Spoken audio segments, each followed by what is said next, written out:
합니다. 오늘도 주님 은혜 가운데 또 한 주간의 우리의 삶을 정말 기쁘게 또 즐겁게 주님만 바라보며 살아온 귀한 주님의 자녀들이 여기에 모여 있습니다. 주님께서 기이 사용하시고 또 주님 앞에 늘 경외하는 삶을 살아가기를 원합니다. 오늘 우리들 마음속에 정말 주님의 말씀을 온전히 우리의 마음판에 새기고 그 말씀대로 순종하며 살아나가는 귀한 주님의 성도가 되기를 원합니다. 주님, 우리의 모든 인생 그 길 가운데 주님께서 정말 우리를 인도하시고 우리를 이끌어 주시며 그 상황이 어렵거나 힘들거나 즐거울 때도 주님께서 늘 함께하여 주옵소서. 오늘 드리시는 이 예배 속에서도 우리가 주님을 만나고 주님의 말씀으로 깨달아져서 주님의 뜻을 우리가 헤아려 나아가는 귀한 주님의 제자가 되기를 원합니다. 주님 함께 하시고 이 예배 끝날 때까지 주님께 모든 것을 의탁드리오니 주님께서 이끌어 주옵소서. 예수님 이름으로 감사하며 기도합나이다. 아멘. 할렐루야. 네, 반갑습니다. 우리 인사 나눌까요? 앞사람, 옆사람, 뒷사람과 인사 나눕니다. 주님의 이름으로 사랑하고 축복합니다. 네, 지난주 여러분의 인생은 어떻습니까? 기쁜 날이 많나요? 아니면 조금 우울한 날이 많았나요? 아니면 슬픈 날이 많았나요? 정말 그것은 정말 주님께서 우리에게 각자에게 주시는 이런 시간들 그리고 우리가 보내는 한 주 한 주가 어떻게 보면 반복되는 일상 같지만 그렇지만 그 시간이 지나가 버리면 우리는 그 시간을 다시 되담을 수가 없다라는 겁니다. 우리가 지금 계속해서 성경 속의 역사를 보고 있어요. 성경 안에 있는 여러 인물을 만나면서 이 사람들이 그때마다 하나님이 터치를 해주는데도 깨닫지 못하고 우리가 읽는 우리들도 좀 답답해하는 이때가 회개할 때인데 이때가 주님 앞에 돌아와야 할 때인데 왜 이 사람은 아무 일도 안 하지? 왜 이 사람은 하나님께 기도하지 않지? 이런 성경의 역사를 보면서 지난 우리보다 훨씬 이전에 살았던 한 2, 3천 년 전에 사람들이 그런 사람들의 그런 애달픈 삶이나 지금 우리가 살아가고 있는 현대 정말 과학 문명이 발달되어 있다라고 하는 우리의 삶이나 그 삶 속을 이렇게 자세히 들여다보면 어떻습니까? 비슷하다라는 거예요. 놀랍지 않습니까? 그래서 우리가 성경이 왜 진리냐라고 우리에게 물어보면 그런 말을 합니다. 성경은 물론 이 안에 있는 말이 틀린 말이 하나도 없다. 그래서 진리다라고 하지만 이 성경 속에 나와 있는 이전에 살았던 우리의 선배라고 해야 되나요? 그런 사람들의 삶이 속속하게 성경에는 기록되어 있다라는 거예요. 그런데 그 삶이 지금은 우리가 살아가는 우리의 삶과 완전히 다르다면 동떨어져 있는 삶이라면 우리가 성경을 귀하게 여길까요? 아니라는 거예요. 근데 한 2000년 전에 이 사람들이나 우리가 지금 살아가는 우리의 삶이나 비교해보면 어떻습니까? 비슷하다라는 거예요. 그래서 우리가 성경을 통해서 깨달을 수가 있고 성경을 통해서 미리 우리의 삶도 조정을 해볼 수 있는 기회라는 거예요. 그래서 제가 계속해서 지난주 말씀도 보면 어때요? 아합의 아들인 아하시야 왕이 하나님이 옆에서 계속 터치하고 있는데 하나님이 옆에서 있는데도 하나님한테 가지 않고 어때요? 소문에 의해서 병을 잘 낫게 하는 저 블레셋의 이방신한테 자기가 떨어져서 어떻게 살까요? 내가 죽나요? 이런 걸 물어보러 간다라는 거예요. 쉽게 말하면 있습니다. 우리가 예수님을 믿는 하나님한테 기도하는 우리가 매년 일요일이면 어디 토종비계를 보러 간다거나 점집에 간다거나 그러는 거예요. 꼭 그런 상황을 제가 이 말씀 읽어보니까 열왕기하 1장은 그런 말씀으로 빗대어지더라고요. 그렇다면 오늘 열왕기하의 가장 큰 교훈이 뭐예요? 하나님이 옆에 있다라는 것, 그것을 뭐예요? 이 아하시야 왕은 깨닫지 못한다라는 거예요. 하나님의 선지자 엘리야를 통해서 깨달음을 주려고 하지만 이 사람은 끝끝내 깨닫지 못하고 아무 행동도 하지 않습니다. 정말 여기서 봤을 때 저는 이렇게 아무 행동도 하지 않는 침묵적인 행동 이런 것 또한 정말 이 일장을 통해서 우리의 삶 중에서도 이런 적이 있지 않았나. 저 또한 이것을 해야 되나 말아야 되나 고민하다가 그냥 지나가 버린 시간 이런 시간을 저는 한번 떠올려 봤습니다. 오늘 열왕기하 2장은 오늘 엘리야라고 하는 대단한 선지자요. 그 선지자가 이제 오늘 하나님께서 때가 되어서 오늘 1절에 보면 뭐가 되어 있는가 하면 하나님께서 이 엘리야 선지자를 해오리 바람으로 하늘로 승천시킬 계획을 하고 있는 그 때라는 겁니다. 성경의 때는 두 개예요. 우리가 때라고 하는 시간. 성경은 두 가지의 시간을 얘기하고 있습니다. 첫 번째, 우리가 그냥 이렇게 살아가는 시간을 하는 게 있고요. 또 다른 시간이 뭔가 하면 하나님이 이렇게 지정한 그 시간이 있다라는 거예요. 오늘 2장 1절은 엘리야에게 지정된 그 시간입니다. 어때요? 하나님께서 성천을 시키려고 할 그때에 하나님이 엘리야에게 이제 네가 이 땅에서 마무리를 해야 되니까 뭘 해야 될까요? 우리 성도님들이 물론 지금 아직 때가 아니지만 하나님 앞에 갈 때가 된다라고 하면 우리는 뭘 준비하죠? 어떤 사람은 자기의 삶을 되돌아보고 자기 자녀나 이웃 사람들한테 이렇게 정리를 하고 가면 좋겠다 해서 유언이라는 걸 남기기도 하죠. 그런 때라는 것을 지금 엘리야가 그런 시기다라고 보여집니다. 그때 이제 하나님께서 어때요? 엘리야한테 세 가지의 임무를 주셨어요. 첫 번째, 오늘 엘리사라고 하는 후계자를 세우라라고 했어요. 그래서 오늘 엘리야는 가장 먼저 한 일이 엘리사를 후계자로 세웠습니다. 그리고 두 번째는 뭔가 하면 아합 집안의 왕을 바꾸라고 하는 거거든요. 근데 엘리야는 하지 않아요.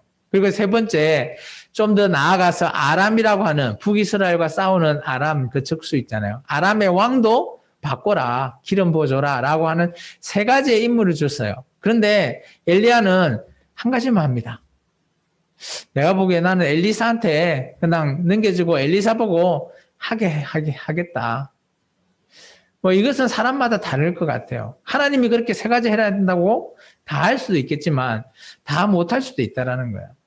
우리가 성경을 보면 하나님이 무조건 명령하고 하나님께서 무조건 해라 한다고 우리가 다 할 수 있다? 그건 또 아니라고 보여집니다. 근데 그거는 각자 판단해서 내가 어디까지 하나님의 일을 해야 되나 이런 것들 정리가 필요하다는 거예요.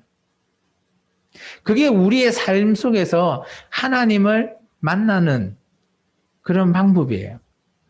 하나님께서 우리 보고 야, 너 하지 마 한다고 100% 마음은 하고 싶은데 하지 마라 한다고 안 할 수도 있어요, 물론. 근데 마음은 하고 싶어. 어떻게 할까요? 왔다 갔다 하면서 어떻게 하지? 고민만 하고 그러다가 안 해버릴 수도 있어요. 억지로 또 할 수도 있어요. 근데 어떤 게 억지로 하는 게 하나님 보기에 잘한 걸까요? 아니면 안 한 게 하나님 보기에 잘한 걸까요? 아니면 둘 다 이게 잘못한 것일까요? 참 우리가 판단하기 쉽지 않죠. 쉽지는 않을 겁니다. 근데 오늘 엘리야도 그런 하나님의 세 가지 명령 중에 우리가 성경을 읽어보니까 한 가지만 했더라고요. 물론 엘리야처럼 하나님이 나한테 세 가지 해라고 했는데 나도 한 가지만 해야지. 이건 아닌 것 같은데 그거는 각자라서 판단하시라는 겁니다. 어쨌든 간에 오늘 엘리야에게 이동할 것을 이야기합니다. 첫 번째 엘리야가 있는 곳이 어딘가 하면 길갈이라는 곳이에요. 길갈은 참 중요한 곳입니다. 모세가 그리고 여호수아가 가나안 땅을 들어갈 때 가장 먼저 들어갔던 요단강을 건너서 들어갔던 지역이 길갈이라는 곳입니다. 그 길갈에 이렇게 가라는 거예요. 그러면서 오늘 자기의 후계자인 엘리사 보고 너는 여기 남아라 라고 합니다. 그런데 엘리사는 또 어떻게 판단해요? 안 돼요. 저는 당신이랑 늘 함께 하겠습니다. 그리고 어때요? 자기 스승의 말을 거부합니다. 참 오늘 저는 1장의 이 말씀을 읽어보고 보면 우리가 어떻게 판단하는 게 과연 옳을까 이것이 조금 궁금합니다. 그런데 중요한 것은 본인이 결정하면 그 본인의 결정에 책임은 누가 진다? 본인이 지는 거예요. 그래서 이 엘리사는 엘리야를 함께 베델까지 갑니다. 근데 베델에 가보니까 선지자가 있어요. 하나님의 선지자. 이게 하나님께서 얘기했잖아요. 내가 숨겨놓은 선지자 있다. 그게 베델에 있었던 거예요. 베델에 선지자가 있었어요. 그런데 그 베델에 있는 선지자가 엘리사한테, 선생님한테 얘기 못하니까, 왜냐하면 엘리사한테 얘기합니다. 당신 선생님, 하나님께서 불려 올라간답니다. 하나님께서 데려간답니다. 라고 하면 어떨까요? 죽습니다. 라는 뜻이잖아요. 쉽게 생각하면 하나님께 어떻게 해요? 승천한다? 이런 것은 보지도 못한 거죠. 우리도 지금 하나님 앞에 지금 이 몸으로 승천한다라고 하면 믿을까요? 그래서 아마 여기에 표현은 올라간다라는 게 아마 죽는다라는 당신의 선생님이 하나님이 데리고 간답니다. 그런 표현을 해요. 그때 엘리사가 얘기합니다. 나 안다. 그러면서 그 선지자들한테 잠잠해라고 얘기해요. 그리고 나서 또 하나님이 엘리야한테 얘기하죠. 야, 이제 베델에 왔으니까 이제 여리고로 내려가라. 그래서 여리고에 내려갑니다. 여리고에 내려가니까 또 그 여리고에도 오늘 선지자들이 있어요. 50명이라는 선지자가 있어요. 또 똑같이 그 사람들도 얘기하네요. 당신 선생님 오늘 하나님이 데려가신답니다. 그때 엘리사가 똑같이 잠잠해. 나 아니까. 라고 무마를 시켜요. 근데 이것이 어떻게 보면 그리고 나서 또 하나님이 여리고에서 요단강으로 가게 하시죠. 그래서 요단강을 건너게 하십니다. 그때 이제 우리가 잘 알고 있는 장면이죠. 엘리야가 겉옷을 벗어서 요단강 물을 치니까 물이 쫙 갈라지죠. 그리고 엘리사하고 엘리야가 요단강을 건너게 됩니다. 저는 여기서 몇 가지 의문을 좀 제기해 볼 수 있어요. 어떻게 보면 이 동작이 반복되는 것들이 좀 보여져요. 하나님께서 옮길 때마다 엘리야한테 엘리사 보고 너 여기 머물러라 라고 3번이나 얘기합니다. 베델, 길갈, 베델, 여리고. 그런데 엘리사는 그 말을 따르지 않아요. 그리고 두 번째 반복되는 건 뭔가 하면 베델에 갔고 여리고에 가보니까 똑같은 하나님의 선지자들이 오늘 엘리야를 하나님 데려간답니다 라고 엘리사한테 계속해서 반복해서 말해요. 그때마다 엘리사는 내가 아니까 좀 잠잠해라 라고 합니다. 이거는 뭘 의미할까요? 좀 쉽지 않죠. 우리가 해석하기에. 그런데 이제 그거에 대한 해답을 저는 그 뒤에서 읽었습니다. 오늘 이제 그리고 나서 엘리사가 이제 엘리야가 엘리사한테 나 이제 올라갈 거니까 너한테 마지막 소원을 하나 들어주고 갈게. 이 소원이 뭐냐라고 얘기합니다. 우리가 잘 아는 게 있죠. 엘리사의 소원이 뭐예요? 나는 당신보다 몇 배? 갑절의 능력을 내게 주십시오. 우리는 이렇게 기도하지 않나요? 하나님 갑절의 능력 그렇게 저에게도 주십시오라고 하죠. 엘리사가 엘리야한테 얘기해요. 당신의 능력의 갑절을 나한테 달라. 그때 엘리야가 뭐라고 대답하는지 아세요? 야, 내가 그 능력 주는 거 어려운 일이야. 그런데 그 주는 게 안 되는 건 아니야. 줄 수 있어. 대신 조건이 있다라는 거예요. 조건. 줄을 한번 꺼놓을까요? 10절 하반절. 그러나 다음부터 줄을 끊으세요. 나를 내게서 데려가시는 것을 누가요? 네가 엘리사 네가 보면 그 일이 너에게 어떻게 한다? 이루어진다. 이게 전제 조건입니다. 그러니까 엘리야가 하늘에 올라가는 것을 누가 봐야 돼요? 엘리사가 본다면 그때 능력이 누구한테? 엘리사에게 갑절의 능력을 주겠다라는 거예요. 이게 쉬운 일일까요? 어려운 일일까요? 우리가 보기에는 좀 쉽지 않나요? 그런데 이게 왜 어려운 일인지 그 다음에 얘기하고 있어요. 그리고 나서 근데 그렇게 요단강을 건너가는 모습을 오늘 엘리사하고 엘리야만 있는 게 아니라 요단강 건너편 아까 그 여리고의 50명의 선지자가 그 엘리사가 하는 장면을 보고 있는 거예요. 그러면 쉽게 말해서 그 50명의 선지자도 엘리야가 하늘에 올라가는 것을 보면 어때요? 무슨 능력을 받을 수 있을까요? 갑절의 능력 받을 수 있지 않을까요? 우리가 그렇게 생각하잖아요. 우리는 갑절의 능력을 주십시오. 라고만 우리가 알고 있거든요. 그런데 이런 전제 조건을 통해서 어때요? 엘리사와 엘리야의 관계를 만족해야 되는 거예요. 그래서 우리가 성경을 읽을 때는 이런 경우를 어떻게 하면 경우라고 합니다. 경우. 이것은 누구와의 관계이죠? 엘리사와 엘리야에게만 특정한 경우의 수라는 거예요. 근데 성경에 보면 우리가 이 사람의 하는 것을 우리가 따라서 할 수 있다라고 하는 거 있죠. 따라해야지. 그거를 우리가 성경에 뭐라고 하는가 하면 모범이라고 합니다. 모범. 이게 성경은 두 가지의 상황이 있어요. 우리가 성경을 읽어볼 때 무조건 나 이거 좋아 라고 하면서 이거 나한테 달라고 기도해야지 라고 하면 안 된다라는 거예요. 물론 모범적인 내용은 그래서 다윗과 같은 그런 모범적인 기도나 이런 내용들은 우리가 기도할 수 있어요. 그런데 오늘 이런 상황은 내가 기도해도 받는다 못 받는다? 못 받는다라는 거예요. 우리가 갑절의 능력을 엘리야의 갑절의 능력을 보려면 어떻게 해야 되죠? 지금 우리는 어디에 있어야 되죠? 요단강에 있어야 돼요. 그리고 어떨 때까지 기다려? 엘리야가 하늘에 올라가는 것을 봐야 되는 거예요.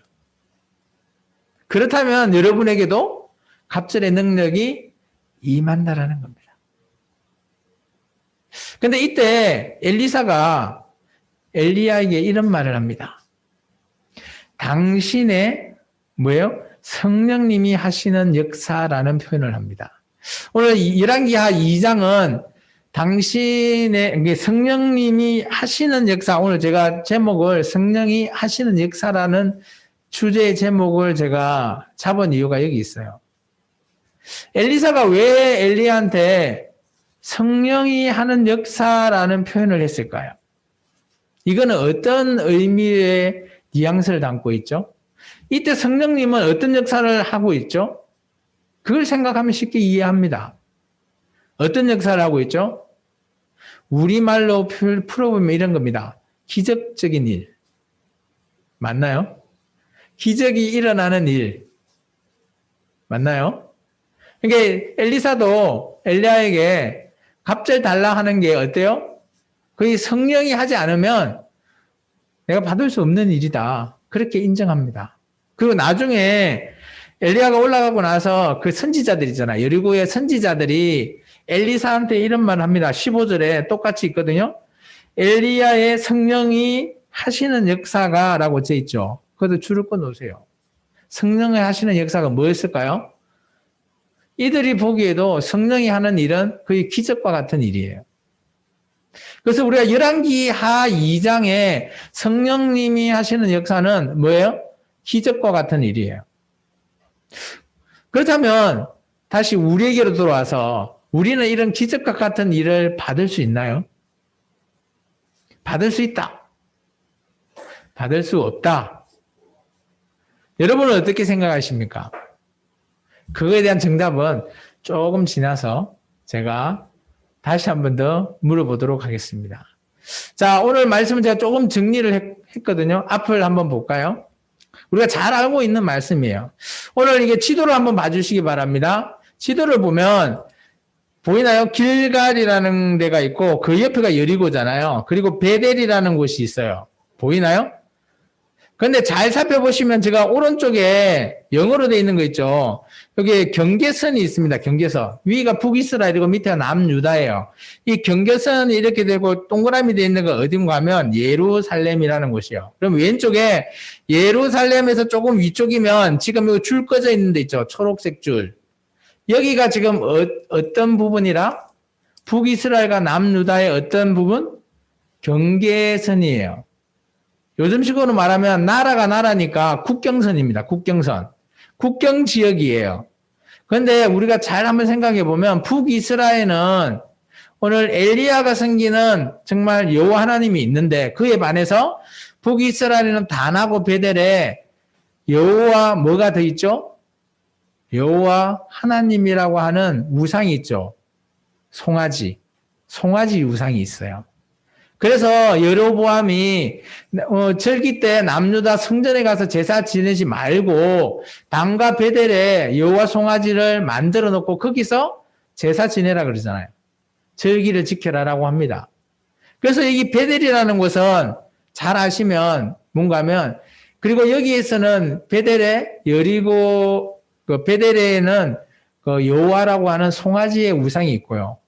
또 아합의 아내가 이 북이스라엘 지역에 어떤 우상을 또 가지고 왔죠? 자기가 섬기는 바알 신과 아세라 신을 갖고 왔어요. 바알 송아지. 그래서 여기 좀 위쪽에 보면 갈멜산이라고 돼 있잖아요. 저 왼쪽 위쪽에 보면 산으로 해서 이렇게 올라가는데 하슬표에 갈멜산이라고 돼 있는 그쪽에서 엘리야가 바알 선지자 400명과 대결하잖아요. 그리고 하나님이 이겨버리잖아요. 엘리야가 이기고 그리고 내려와가지고 그 선지자들 다 죽이는 그런 사건이 있었던 게가 갈멜산이에요. 근데 하나님께서 오늘 길갈에서 굳이 베델에 갔다가 다시 여리고로 오게 하고 그리고 나서 여리고에서 이 위에서 아래로 쭉 흐르는 이 강이 요단강입니다. 요단강은 위에 쪽에 보면 어딘가 하면 갈릴리 호수라는 곳이 있고요. 요단강 쭉 내려오면 밑에 여기 또 큰 곳이 있죠. 여기가 사해라고 해요. 사해바다. 사해라고 하는 곳으로 이어져 있는 곳이 우리가 잘 알고 있는 요단강이에요. 이곳에서 오늘 어때요? 하나님의 역사, 성령님이 하시는 역사가 일어난 거죠. 그리고 나서 오늘 우리가 말씀에 읽었듯이 불수레와 불말이 누구를 데리고 갑니까? 엘리야를 데리고 해오리 바람으로 해서 데리고 올라가는 겁니다. 이해되시나요? 좀 어렵나요? 그림이 어렵나요? 오늘 말씀을 이제 좀 정리해 봤습니다. 1절에서 11절을 정리하면 이렇습니다. 오늘 엘리야의 성천은 하나님이 지금 계획하고 계시는 일이에요. 우리가 역사 중에서는 하나님이 항상 개입하고 계세요. 그때에 하나님이 계획하고 하나님이 이루시는 것을 우리는 역사라고 합니다. 그래서 엘리야의 성천은 하나님의 계획에 포함되어 있는 역사입니다. 보면 길갈과 베델, 여리고, 요단강으로 하나님께서 이끄셔요. 이끄시는 이유가 뭘까? 뭐 명확하지는 않지만 보면 그곳에서 그죠? 엘리야의 제자들이 베델이나 여리고에 50명 그리고 엘리사라고 하는 하나님의 선지자들이 있어요. 근데 그곳에서 한낱같이 오늘 뭐예요? 당신의 그 엘리야가 오늘 하나님이 데려가신답니다라는 말로 계속 반복하고 있어요. 그리고 엘리야는 또 머물라라고 했을 때 엘리사는 저는 당신과 따라가겠습니다. 라고 하는 말이 3번 반복되고요. 제자들의 영과 잠잠해라고 하는 말이 2번 반복돼요. 참 이것은 어떻게 보면 저는 이전에는 이 말이 크게 와닿지가 않았거든요. 뭐 이렇게 뭐 각 데마다 이렇게 반복을 했는데 반복했던 구문을 읽어보면 동일해요. 근데 이것을 왜 했을까라는 것의 힌트가 저는 그 뒤에서 찾았습니다. 엘리사가 엘리야에게 했던 그런 갑절로 원하는 그런 소원도 얘기했지만 오늘 중요한 거는 성령님이 하는 역사를 이루는데 오늘 엘리사는 선택을 한 거죠. 엘리사의 선택은 나의 스승과 함께하고 그곳에서 성령님의 역사를 부리라. 오늘 저와 여러분이 교회에 왜 오시죠? 또 오늘 저와 여러분이 늘 우리와 함께 하시는 분이 누구시죠? 성령님이세요. 그런 성령님의 역사를 우리가 보기 위해서 교회에 오시고 우리의 삶 속에서 성령님을 만나지 않습니까? 그런 성령님의 역사가 뭘까요? 우리는 이걸 알 수도 있고 모를 수도 있어요. 그런데 잘 생각해 보면 우리의 삶 가운데서도 성령님이 우리에게 하고 계시는 역사가 있다라는 거예요. 엘리야는 이런 일이 어렵고, 근데 대신 조건을 이루면 승치하리라 라고 했는데 그 조건이 이루어집니다. 제가 아까 얘기했지만 성경을 볼 때는 경우와 모범이라는 게 있다라는 겁니다. 그리고 나서 엘리야가 성천을 합니다. 성천 이후에 대한 내용을 우리가 18절까지 되어 있는데 같이 한번 읽고 계속해서 말을 좀 전해보겠습니다. 제가 한 절, 여러분이 한 절 같이 읽어봅니다. 엘리사가 보고 소리 지르되 내 아버지여 내 아버지여 이스라엘의 병거와 그 마병이여 하더니 다시 보이지 아니하는지라. 이에 엘리사가 자기의 옷을 잡아 둘로 찢고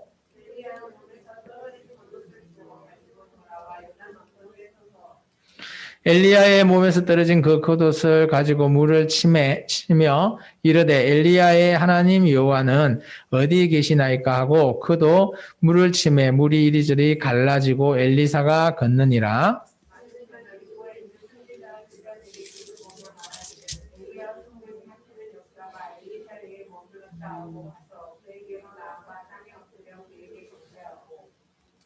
그에게 이르되 당신의 종들에게 용감한 사람 50명이 있으니 청하건대 그들이 가서 당신의 주인을 찾게 하소서. 염려하건대 여호와의 성령이 그를 들고 가다가 어느 산에나 어느 골짜기에 던지셨을까 하나이다 하니라. 엘리사가 이르되 보내지 말라 하나.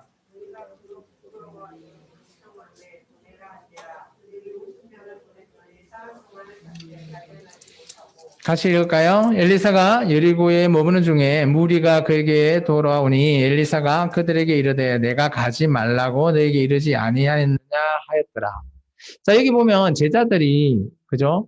제자들이 엘리사의 행동을 보고 성령이 하는 역사라 그랬잖아요. 이 기적인 게 뭔가 하면 요단강이 갈라지는 거예요. 그러니까 엘리야가 처음에 겉옷을 태서 요단강이 걸려지고 그리고 나중에 엘리사가 또 엘리야의 겉옷을 가지고 치니까 또 갈라지는 거예요. 그런 모습, 기적적인 모습이 오늘 다른 제자들이 보기에도 이게 성령님이 하시는구나 라고 보여집니다. 근데 이제 여기 중간에 우리가 읽어보면 오늘 이 제자들은 정확하게 보지 못했어요. 먼 데서 보다 보니까 아마 우리 성령님이 오늘 엘리야를 데리고 가다가 그죠? 그들 생각에는 이런 거예요. 데리고 가다가 어디 뭐 산이나 뭐 이런데 뭐 가다가 떨어뜨릴 수도 있다. 그래서 우리가 찾아봐야 된다. 시체를 찾을 수 있게 해달라라고 요청을 합니다. 근데 엘리사는 뭐라 그러죠? 가지 말라 해요. 아마 엘리사는 다 알고 있잖아요. 하늘로 올라가는 거예요, 사실을. 근데 이 당시 선지자들은 성천이라는 것을 알지 못했어요. 그러다 보니까 그들이 생각은 좀 달랐던 것 같아요. 그래서 우리가 말씀에 우리가 중간에 보면 성령님이 어때요? 엘리야를 데리고 가다가 뭐 이렇게 시체를 어디에 떨어뜨릴 수 있으니까 우리가 찾게 해달라라고 했을 때 엘리사는 그냥 하지 말라라고 했지만 그들이 간곡히 원하니까 그럼 한번 찾아봐라 라고 해서 그들이 3일 동안 찾았지만 헛수고했더라 라고 그러죠. 이게 엘리사가 마지막에 이렇게 얘기하잖아요. 내가 너한테 가지 말라 했잖아. 우리는 어떤 일이 이렇게 의심이 되면 어떻게 해야 되죠? 해봐야 되죠. 해봐야 된다고 봅니다. 오늘 이 선지자들, 제자들은 엘리야의 시체를 찾아야 된다라는 그런 의심이 있기 때문에 찾아봐야 된다고 생각합니다. 그에 반해서 엘리사는 어때요? 엘리야는 하늘에 올라갔다라고 믿고 있죠. 믿으면 어때요? 그건 아무것도 안 하는 거예요. 교회도 그렇다고 봅니다. 저희 신앙도 마찬가지라 저는 보여져요. 뭐 이것이 뭐 신앙의 믿음이 크고 작다의 문제는 아닌 것 같고요. 그리고 우리가 이게 의심이 되면 그냥 의심이 되지만 그냥 안 해야지 이게 아니에요. 오늘 이걸 보면 선지자들도 하나님을 믿는 사람이에요. 오늘 저와 여러분 같이. 근데 어떤 사람은 믿음이 있기 때문에 안 하는 거예요. 근데 어떤 사람은 의심이 되니까 한번 찾아보고 싶습니다라는 거예요.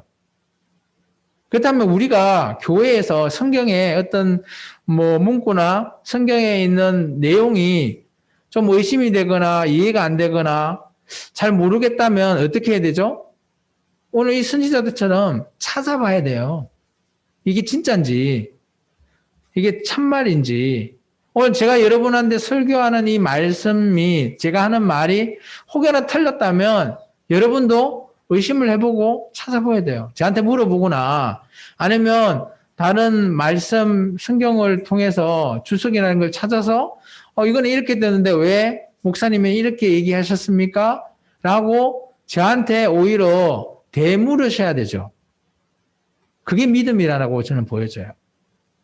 의심을 한다고 다 믿음이 없다? 그건 잘못된 거라고 저는 보여집니다.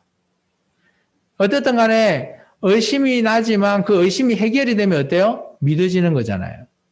저는 그렇게 이 선지자 제자들의 내용을 좀 이해해 봤습니다.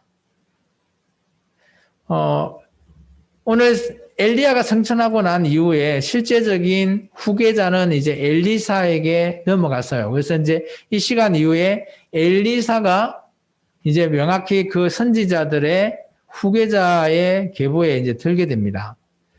그것의 가장 결정적인 내용은 뭔가 하면 엘리야의 겉옷을 엘리사가 받는 거는 거죠.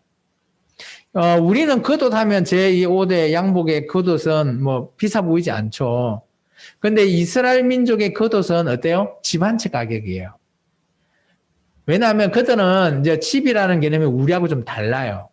그들은 이 뭐 길을 가다가도 밤이 되면 그냥 겉옷만 이렇게 듣고 자는 그렇게 고가의 옷이 겉옷이에요. 그렇게 생각하시면 이 겉옷이 얼마나 중요한지를 이해되게 됩니다. 그래서 이 겉옷을 물려받았다는 것은 후계자로서의 인정이라는 거죠. 그래서 다른 선지자들이 나중에 엘리사가 요단강을 건너와서 선지자를 만났을 때 뭐라 그러죠? 그들 같은 제자들이 이제 당신이 후계자라고, 당신이 성령님이 하는 역사를 우리들이 봤다라고 얘기하잖아요. 이 후계자로서 정식적으로 인정을 해주는 장면이 보인다라는 거예요. 그리고 여기에서 성령의 역사는 기적적인 일이에요. 요단강이 갈라지는 일. 그리고 나서 오늘 엘리사가 또 두 가지의 기적을 이룹니다. 그 두 가지의 기적이 25절까지거든요. 25절까지의 내용을 같이 한번 읽어보고 마무리 하겠습니다. 제가 이제 여러분이 한번 읽습니다. 그 성읍 사람들이 엘리사에게 말하되 우리 주인께서 보시는 바와 같이 이 성읍의 위치는 좋으나 물이 나쁨으로 토산이 익지 못하고 떨어지나이다.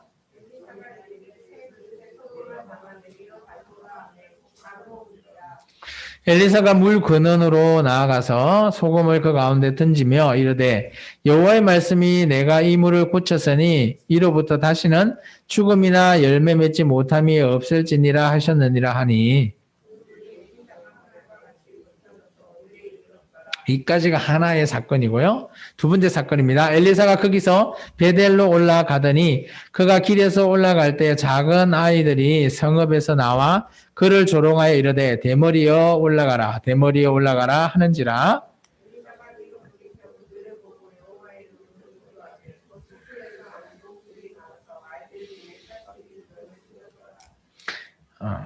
같이 읽습니다. 엘리사가 거기서부터 갈멜산으로 가고 거기서 사마리아로 돌아왔더라.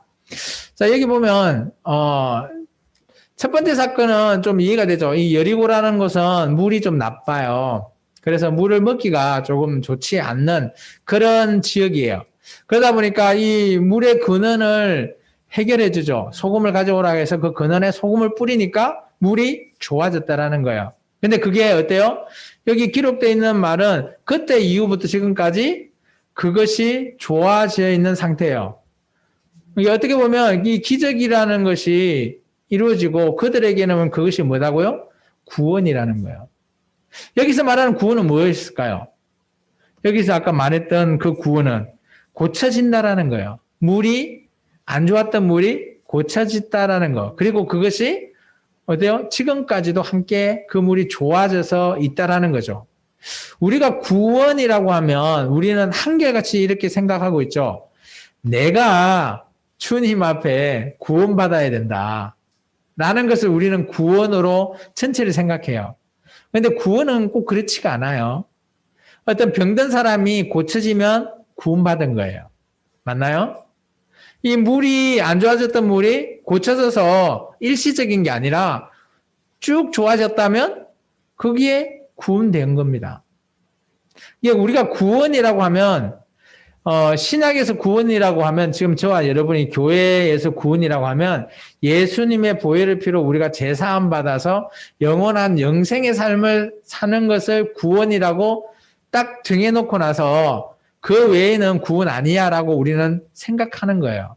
근데 성경을 읽어보면 성경에서는 구원받았다라고 엄청 많이 나와요. 구약에. 근데 그때마다 그 구원이 조금씩 달라요. 우리가 말했던 그 구원도 있지만 그 구원을 얘기하고 있지 않아요. 병든 사람은 고쳐지는 것이 구원이고요. 이렇게 물이 안 좋은 것은 물이 좋아지는 게 구원이에요. 그리고 적들이 쳐들어왔을 때 누가 와서 우리를 도와주는 것, 그리고 우리가 승리할 수 있는 것, 그게 구원이에요. 성경은 그런 것을 구원이라고 얘기하고 있어요. 근데 우리는 구원을 너무 한결같이 편향적으로만 보고 있지 않는지 조금 우리가 좀 폭을 넓혀야 된다라고 저는 생각되어져요. 우리가 생각하고 있는 그 구원도 맞습니다. 틀리다는 게 아닌데 그것만이 다 구원은 아니다라는 거죠. 그래야지만 이 성경이 보인다라는 거죠. 그리고 두 번째 사건은 좀 의아해할 겁니다. 왜 엘리사가 자기를 대머리라고 놀린 아이들을 저주했는데 곰이 나와서 그것도 한두 명도 아니고 몇 명이에요? 42명이나 죽였대요. 왜 엘리사가 애를 죽였을까? 우리는 액면대로 이걸 읽으면 이해가 안 됩니다. 맞나요? 이해가 되나요? 자기를 대머리다고 놀렸는데 애를 죽였다? 너무하네. 우리는 그렇게 볼 수 있습니다. 근데 이 이면을 우리가 좀 봐야 돼요. 유대인들은 아이라고 표현하면 몇 살에서부터 몇 살까지죠?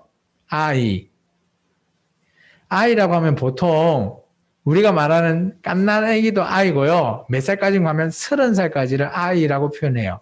성경에서 아이다라고 하면 30살입니다. 그리고 청년이라고 하면 몇 살일까요? 40대, 50대가 청년이에요. 그런 성경에서 말하고 있는 그 유대인식 나이를 그렇게 표현을 우리가 알고 있어야지 이 말씀이 이해가 돼요. 그리고 아까 제가 베델에는 누가 있다 그랬죠? 베델에는 여호와라고 하는 송아지 우상이 있어요. 맞나요? 그래서 아마 여기서 말하는 아이는 이제 우리가 추정해 보면 이런 거예요. 대머리에 올라가라 하는 그런 놀림한다라는 게 뭔가 하면 이 엘리사는 여호와 하나님을 섬기는 선지자라는 것을 이들이 알고 있는 거예요. 그리고 이들은 반대, 그죠? 여호와 송아지를 섬기고 있는 사람이다 보니까 오늘 그 선지자를 어떻게 보면 놀리는 거죠. 그렇게 우리가 이해를 해보면 어떨까요? 오늘 이 엘리사는 그들을 저주할 수 있어요. 하나님의 이름으로 저주가 가능하더래요. 우리가 교회를 다니면 잘 한번 들어보십시오. 교회 다니는 저와 여러분은 다른 사람을 저주하면 돼요, 안 돼요? 우리는 내가 좀 나빠도 나한테 싫은 소리 했다고 그 사람 저주하면 돼요, 안 돼요? 그것도 예수님의 이름으로 저주하면 될까요, 안 될까요? 곤란하죠? 곤란한 질문입니다. 그런데 성경에서 보면 특히 구약에서는 사람들의 저주를 많이 해요. 오늘 여기도 저주하죠? 엘리사도. 또 대표적인 여러분이 잘 알고 있는 사람도 저주합니다. 누굴까요? 다윗. 다윗이 왜 사람을 저주했지? 다윗은 저주 겁나 많이 합니다. 시편에 봐도 저주를 많이 하고요. 다른 데 봐도 자기가 힘들면 저주합니다. 구약에는 대부분 사람들이 자기의 신의 이름을 걸고 저주를 해요. 그래서 내 소원을 좀 풀어달라. 우리가 그런 단어를 뭐라 그러죠? 신원해달라라고 표현을 쓰죠. 신원해 주십시오라고 기도하지 않나요? 그게 나에 대해서 복수 좀 해달라라는 거예요. 그래서 저주를 합니다. 비일비재하게. 오늘 저와 여러분은 그렇다면 저주해야 될까요? 말아야 될까요? 구약에는 저주를 많이 했어요. 그러면 신학을 살고 있는 교회 시대들을 살고 있는 저와 여러분은 저주하면 될까요? 안 될까요? 저는 저주하면 안 된다고 봅니다. 안 될 것 같죠? 그럼 근거가 뭐죠? 저는 근거를 이것 때문에 저는 저주하면 안 된다고 봅니다. 예수님이 우리한테 뭐까지 사랑해라? 원수까지도 사랑해라.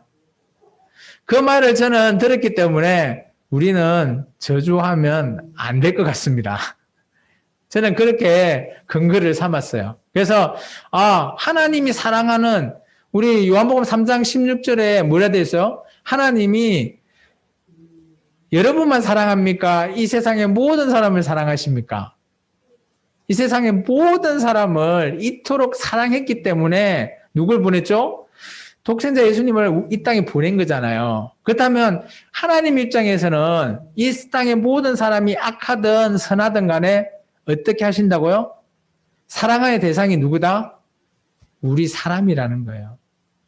그렇기 때문에 더더욱 하나님이 사랑하는 그 사람을 나한테 싫은 소리 했다고 내가 저주를 하면 된다, 안 된다? 안 된다라고 저는 보여줍니다. 저의 해석은 그렇습니다. 여러분도 한번 곰곰이 잘 생각해 보시고 내가 나한테 싫은 소리 했다고 내가 저주하면 될까? 라는 걸 한번 생각해 보시고 근거를 성경에서 찾아보시고 해도 된다라는 근거가 있다면 그걸 가지고 하나님 앞에 기도해 보시고 그 다음부터 저주하십시오. 저는 그 근거가 있다면 제가 뭐라 할 수는 없습니다. 저의 근거는 하나님이 이 세상의 모든 사람을 사랑했기 때문에 예수님도 원수까지도 사랑해라 했기 때문에 저는 저주하면 안 된다라는 의견이고 여러분은 여러분의 의견을 한번 생각해 보시기 바랍니다. 계속해서 보면 이런 하나님은 오늘 어때요? 하나님의 기적, 성령님이 하는 역사, 이런 역사는 어디에서 도운다고요? 우리의 일상에서 도우는 거예요. 엘리사가 있는 여리고 지방에 물이 나쁘니까 해결하는 것도 누구의 도움입니다? 엘리사가 능력이 있어서 고쳤을까요? 아니라는 거예요. 하나님의 도우심, 성령님의 도우심으로 기적이 일어나는 거예요. 그리고 자기를 저주했던 그 사람들을 누구의 이름으로? 하나님의 이름으로 진노했다라고 되어 있어요. 우리 24절에 보면 여호와의 이름으로 저주하매라고 있죠. 그 줄을 끊으세요. 엘리사 자기의 이름으로 저주한 게 아니에요. 자기가 믿는 하나님 여호와의 이름으로 저주한 거예요. 그러면 엘리사가 그들 죽이게 했나요? 아닌 거예요. 하나님이 곤물시켜서 죽이게 한 거예요. 그러니까 하나님의 기적은 어디에 있어요? 항상 우리가 살아가고 있는 일상에서 하나님은 우리를 도우신다라는 사실이에요. 놀랍지 않나요? 오늘 저와 여러분이 살아가는 삶 가운데 하나님이 우리를 도우는 게 뭐라고요? 기적이라고요. 맞습니까?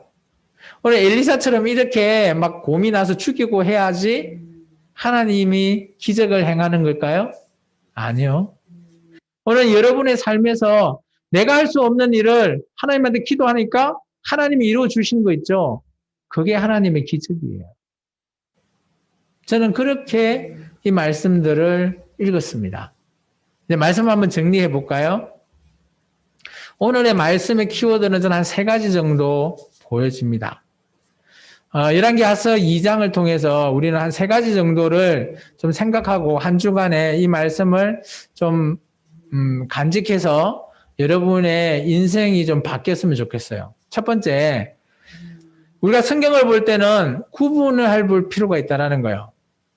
아까 엘리야가 엘리사한테 행한 행위는 우리가 따라야 되나요? 우리가 기도한다고 받나요? 아니라는 거예요. 그거는 경우라는 거죠. 경우의 수. 그렇지만 어때요? 아브라함이 하나님 앞에 기도하는 그런 기도는 어때요? 우리도 할 수 있죠. 우리에게 모범이 되는 겁니다. 그러면 그런 모범은 우리가 어때요? 따라서 하셔야 된다는 거예요. 그래서 성경을 볼 때는 모범과 경우를 구분해서 보셔야 된다는 겁니다. 두 번째, 성령님이 하시는 역사는 뭡니까? 우리가 계속 봤죠? 기적적인 일이에요. 성령님은 어떤 분이시죠? 성령님을 우리에게 누가 보내주셨습니까? 요한복음에 보면 예수님이 우리에게 보내주셨어요. 나는 이 땅에서 부활승천할 때 너희가 뭘 기다리라? 오순절 날 뭐예요? 성령님을 기다리라잖아요. 또 다른 보혜사를 너희한테 줄 테니까 너희가 기다려라 그러죠.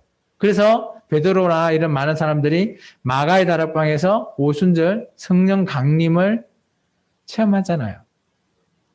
성령님이 그런데 하시는 일은 우리를 도우는 일도 있지만 우리에게 기적을 행하는 일도 있습니다. 우리가 그것을 깨닫지 못할 뿐이죠. 지금도 성령님은 여러분 안에서 여러분과 함께 기적을 행하고 계신다라는 사실입니다. 세 번째, 하나님의 기적은 특별한 장소, 특별한 때가 아니라는 거예요. 우리가 보기에는. 하나님 보시기에는 특별한 때, 특별한 장소가 맞아요. 우리가 보기에는 그 일상이에요. 일상적인 장소, 일상적인 반복되는 시간대에 하나님께서 우리에게 기적을 행하고 계시는 겁니다. 그래서 우리의 관점에서 보면 하나님이 우리에게 기적을 베풀고 일을 하고 계실 때는 우리가 보기에는 그냥 우리의 일상적인 생활을 하고 있을 때예요. 그런데 하나님의 관점에서 보면 그게 특정한 시간고 특정한 장소에서 이루어지는 거라는 거죠. 그래서 그렇다면 오늘 이 세 가지를 종합 한번 해볼까요? 종합을 해보면 결론이 나옵니다. 어떤 결론이 나올까요? 여러분, 하나님이 여러분에게 기적을 행하기를 원하십니까? 원하지 않으십니까? 다 원하시잖아요. 그러면 어떻게 해야 되죠? 결론, 이것을 정리해보면 어떤 결론이 있습니까? 저는 이렇게 결론을 해봤습니다. 기적을 원하면 뭘 해야 된다? 하나님이 우리한테 하신 일을 여러분이 찾아봐야 돼요. 하나님이 여러분한테 기적을 행했는데 내가 몰라서 하나님 왜 일을 안 하시지? 이럴 수가 있다는 거예요. 그래서 제가 여러분한테 누누이 얘기하죠. 어떤 일이 딱 시작이 되면 하나님 앞에 먼저 기도하시라고. 하나님 저는 이렇게 했으면 좋겠습니다. 이거 이룰 수 있게 해주세요. 기도를 딱 하시고 일을 하시라고. 그리고 일이 끝나고 나서 그 결과를 보시라고. 근데 그 결과가 내가 원하는 대로 다 이루어 놓으면 하나님이 어떻게 하고 계신다고요? 지금 나와 함께 그 때에 하나님 때에 그 장소에서 하나님께서는 기적을 나한테 주신 겁니다. 맞나요? 저는 오늘 열왕기하 2장을 이렇게 우리에게 적용해 볼 수 있다라고 보여집니다. 그렇다면 한 주간에 우리가 사랑할 수 있는 실천 어떤 것이 있을까요? 이제 나를 통해서 하나님이 하신 일을 찾아보시라는 거예요. 한 주간에 여러분이 그렇다면 이걸 전제 조건이 있죠. 하나님이 일을 찾는다라는 것은 어렵지 않나요? 라고 생각할 수 있지 모르겠지만 그렇지 않다라는 것. 첫 번째, 어떤 일을 하기 전에 기도하시라는 거예요. 하나님 저는 이렇게 소원합니다. 그리고 나서 일을 하시라는 거예요. 그리고 그 일대로 이루어지면 하나님 앞에 기쁘게 또 기도하시라고요. 하나님께서 나한테 기적을 베풀어서 이게 내 원하는 대로 그대로 이루어지셨네요. 그것을 찾으시라는 거예요. 그리고 그것을 꼭 머릿속에만 넣으면 잊어버리죠. 기록을 좀 하십시오. 그거 하나씩, 두 개씩 기록하고 1년이 되고 2년이 되면 그 노트가 뭐예요? 하나님이 나한테 하신 기적을 베푸시는 일의 역사가 되는 겁니다. 오늘 이 시간에 하나님 일을 찾고 끝내는 게 아니고 그 일을 찾았으면 기록을 한번 해보시기 바랍니다. 꼭 어디든지 기록을 해서 뭐 그게 뭐 매일 일어나는 일은 아닐 거예요. 근데 일어나면 기록을 하시면 1년 뒤에 그 노트를 한번 봐보시라고요. 봐보면 여러분이 하나님이 나와 함께하고 계시고 얼마만큼 나한테 관심이 많으시고 나한테 기적을 이루게 하셨나 알 수 있다라는 거예요. 이거 해보지 않으면 물론 기억에 있다가도 지워져 버리면 옛날에 어떤 일 하셨는데 그리고 생각 안 나요. 하나님 나하고 지금 함께하고 있다라는 걸 인정하지만 어떤 일을 어떻게 했는지 기록하지 않으면 생각나지 않아요. 그래서 꼭 기록도 한번 해보시라고요. 그게 1년이 되고 2년이 되면 어마어마하게 하나님이 나한테 많은 일을 하고 계시는 것이 보이실 겁니다. 아멘입니까? 기도합니다. 주님 감사합니다. 오늘도 귀한 말씀으로 주님 앞에 또 주님의 뜻을 이루어가며 살아가는 주님의 귀한 제자들이 되게 역사하여 주옵소서. 예수님 이름으로 감사하며 기도합니다.